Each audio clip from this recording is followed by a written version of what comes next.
खुलुमबाय बड'लेण्ड रादाब नायगिरि बयखौबो बरायबाय। सनाथि मायथाइखौ आगुयै बरायनानै बेखेवनाय फोरबो खुंफुंदों जनता फरायसालिमाया। 1977 इं मायथाइयाव क'क्राझार जिल्लानि सेरफांगुरियाव गायसनजानाय जनता फरायसालिमाया फैगौ 2027 इं मायथाइयाव 50 बोसोर आबुं जानो थांगासिनो दं। गोग्लैसोनाय ओनसोलाव गायसनजानानै 48 बोसोरसिमहालागै ओनसोलनि फरायसाफोरखौ गोग्गो आरो गुनगोनां सोलोंथाइ होबोनो हानाय जाफुंसार जाबोनो हानाय जनता फरायसालिमाया 2027 मायथाइयाव सनाथि मायथाइनि फोथाराव आगान होगोन।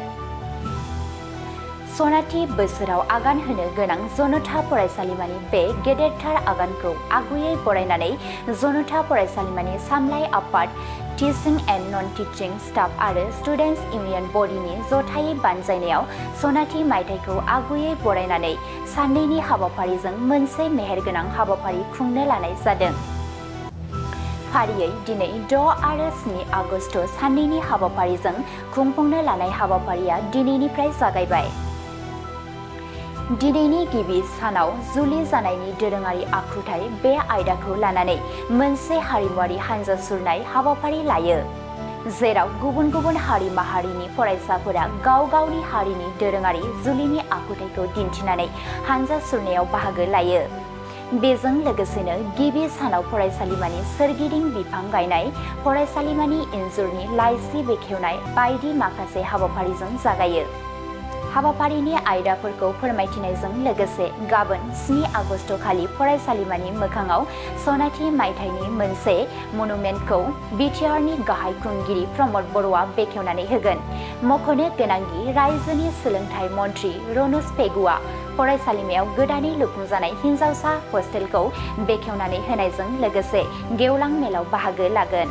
बे बाथ्राखौ फोरमायथियो फरायसालिमानि गोरायुं बिथराय ब्रह्मआ।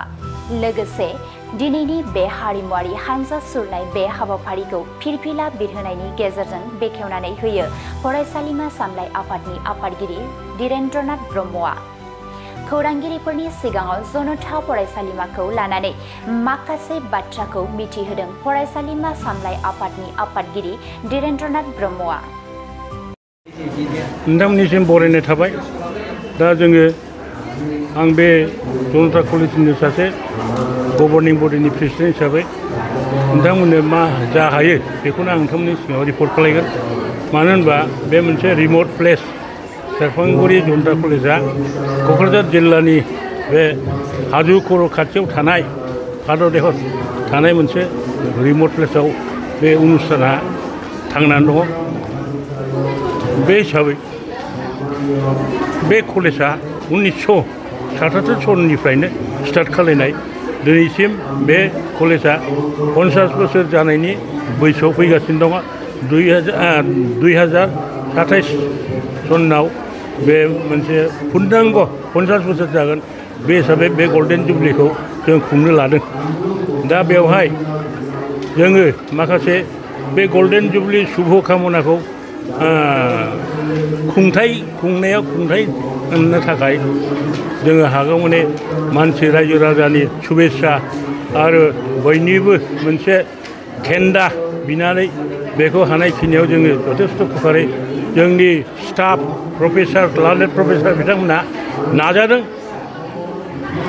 आरो लोगोसे बिथां प्रिन्सिपालनि दैदेननायाव हागौमानि उद्योग गोसो गोरबोआव लानानै बे कलेजनि मोनसे हाइलाइट बेखौ नाजागासिनो दङ। दा गल्डेन जुबलि जितु फालिथाय फोरबोजों लोगोसे दिनै बायदि हाबाफारिजों दिनै जागायदों। सानसेनि हाबाफारिजों मावफुंनो लादों आरो दिनै मा मा हाबाफारि बानजायनाय जादों? आच्चा, गोजोन्थों। नोंसोरो जोंनि कलेजाव फैनानैहाय जोंनि कलेजनि जे गल्डेन जुबलि सेलेब्रेसन खालामनायनि जे खौरांखौ जोंनि ससियेल मिडियानि गेजेरजों फोसावनो जे थांखि लादों, बेनि थाखाय सिगांग्रो आं नोंसोरखौ साबायखर होबाय। जोंनि जनता कलेजआ 1927 मायथाइयावहाय जोनोम मोन्दों आगष्ट मासावहाय आरो फैयै फैयै दा 50 बोसोर जानायनि लामायाव फैगासिनो दङ। दा बे मोनसे बेखेवजेननाय हाबाफारि बादि इनगुरेल सेरेमनि बादियैहाय जोङो गल्डेन जुबलि सेलेब्रेसन दिनैनिफ्राय खुंनो जागायदों। बियो जागायबाय दिनै फुंनिफ्राय गिबियावहाय जोंहा कालचारेल रेलि दंमोन बे जानानै थांबाय बे कालचारेल रेलिनि गुबै थीमानो जाहैबाय ट्रेडिशनेल मेरिएज सिस्टेम आरो बेवहाय गुबुन गुबुन हारिनि जोंनावहाय छात्रफोरा गाव गावनि हारियारि हाबा खुंनाय आगुआरि हाबा खुंनाय नियमफोरखौहाय दिन्थिफुंदों आरो बेनि गेजेरजोंहाय जोंनियावहाय मोनसे खौसेयारि मोनसे मोन्थोर जोङो छात्रफोरनि गेजेरावहाय बा समाजनि गेजेरावहाय जोङो बिलाइनो नाजादों जाहाथे जोंनि हारि माहारिफोरनि गेजेरावहाय मोजाङैहाय बुजिलायनाय खौसेथियैहाय ज'यैहाय सोलोंथाइ लानो हानायनि मोनसे खाबु जोंनि गेजेरावहाय जानानै फैयो आरो समाजावहाय गोजोन आब्रुथिया गोजोर जानानै थायो बे थांखिखौ लानानैहाय जोङो बे रेलिनि हाबाफारिखौ लानाय जादों आरो दिनै बेनि उनावहाय जोंहा बिफां गायनाय हाबाफारि दङ बेखौ जोंनि कलेजनि गासै स्टाफानो बे बिफां गायनाय हाबाफारिखौहाय जों मावफुंगोन आरो दसे समनि उनावहाय 1 घन्टासो उनावहाय जोंहा मोनसे कलेजनि वाल मेगाजिन बेखेवनाय दङ आरो बे कलेजनि वाल मेगाजिनखौ बेखेवगोनहाय जोंनि बड'लेण्ड इउनिभार्सिटिनि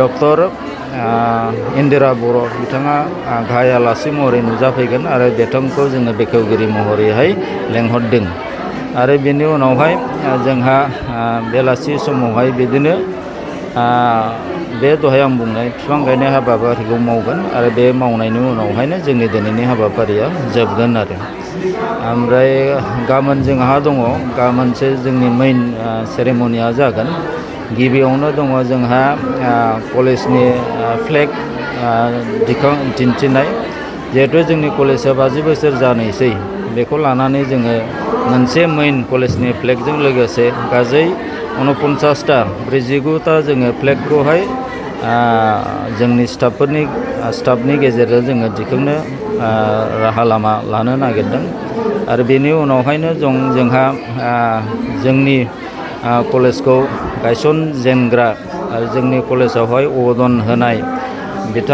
जायफोरनाखि रुंसारि जानानै थांबाय बिथांमोनखौ जोङो मोनसे गोसोखांनानैहाय मोनसे प्रलेटिभ बिबार बावगोन आरो मोनसे जोङो बिथांमोनखौ गोसोखांनानैहाय मोनसे